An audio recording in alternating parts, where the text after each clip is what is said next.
ખ્યાતિ હોસ્પિટલમાં 2 દર્દીઓના મોત બાદ રોષ ફાટી નીકળ્યો છે। સંદેશ ન્યૂઝ પહોંચ્યું છે કડીના બોરીસણા ગામે। કડીના બોરીસણાના ગ્રામજનોમાં પણ ભારે આક્રોશ છે।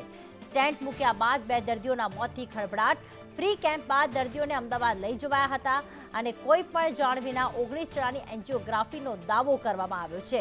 ત્યારે સંદેશ ન્યૂઝ પહોંચ્યું છે કડીના બોરીસણા ગામે કે જ્યાં ગ્રામજનો સાથે વાત કરી ગ્રામજનોનો રોષ અત્યારે જોવા મળી રહ્યો છે, કારણ કે 2 દર્દીઓના તો મોત થયા જ છે, પરંતુ સાથે સાથે 5 દર્દીઓ એવા છે કે તેમની હાલત ગંભીર છે। આઈસીયુમાં તેમને શિફ્ટ કરવામાં આવ્યા છે।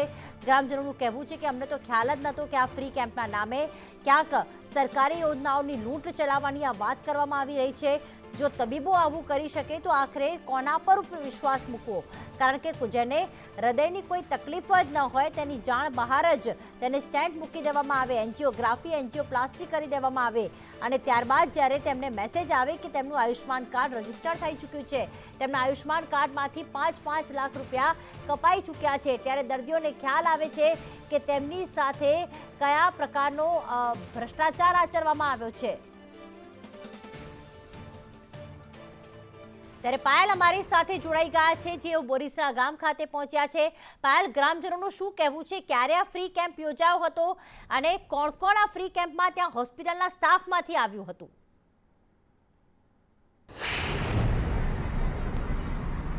ચોક્કસ પ્રીતિ, જે પ્રકારે આ ખ્યાતિ હોસ્પિટલ છે તેમના દ્વારા બોરીસણા ગામે કેમ્પ કરવામાં આવ્યો હતો, હેલ્થ ચેકઅપનો કેમ્પ કરવામાં આવ્યો હતો અને ગઈકાલે આ કેમ્પ કર્યા બાદ જે લોકો છે તેમને કહેવામાં આવ્યું હતું કે તમામને જે પ્રોબ્લેમ છે તેને લઈને તમે હોસ્પિટલ ખાતે આવજો।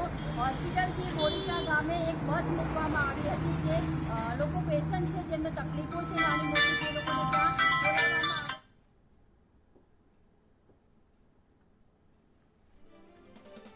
તો ફ્રી કેમ્પ યોજવામાં આવ્યો અને ત્યારબાદ એક બસ મૂકવામાં આવી જેમાં તમામ દર્દીઓને લઈ જવામાં આવ્યા, પરંતુ અહીંયા નેતાઓના નિવેદન પણ સામે આવ્યા છે અને કહેવામાં આવ્યું છે કે હોસ્પિટલના તબીબો પર આ હોસ્પિટલ પર કડકમાં કડક પગલાં ભરવામાં આવશે, પરંતુ આ દર્દીઓનું શું કે જેમણે આ પ્રકારની તકલીફનો સામનો કરવો પડી રહ્યો છે, કોઈ જ શારીરિક તકલીફ ન હતી, હૃદય રોગનો હુમલો પણ આવ્યો ન હતો, એન્જિયોપ્લાસ્ટી એન્જિયોગ્રાફીની જરૂર પણ ન હતી, પરંતુ અહીંયા ક્યાંક આયુષ્માન કાર્ડનો લાભ લેવા માટે અને પોતે પૈસા પડાવવા માટે આ પ્રકારનું કૃત્ય ખુદ તબીબો દ્વારા, જેમને ભગવાનનું સ્વરૂપ કહેવામાં આવે છે, દર્દીઓ આંખ મીચીને આંખ બંધ કરીને તેમના પર વિશ્વાસ કરતા હોય છે કે આ તબીબો અમારું કોઈ જ ખોટું નહીં કરે, પરંતુ અહીંયા કોઈને પણ જાણ કર્યા વિના માત્ર રિપોર્ટ આપીશું તેવું બહાનું કાઢીને અને સ્ટેન્ટ મૂકી દેવામાં આવ્યું છે।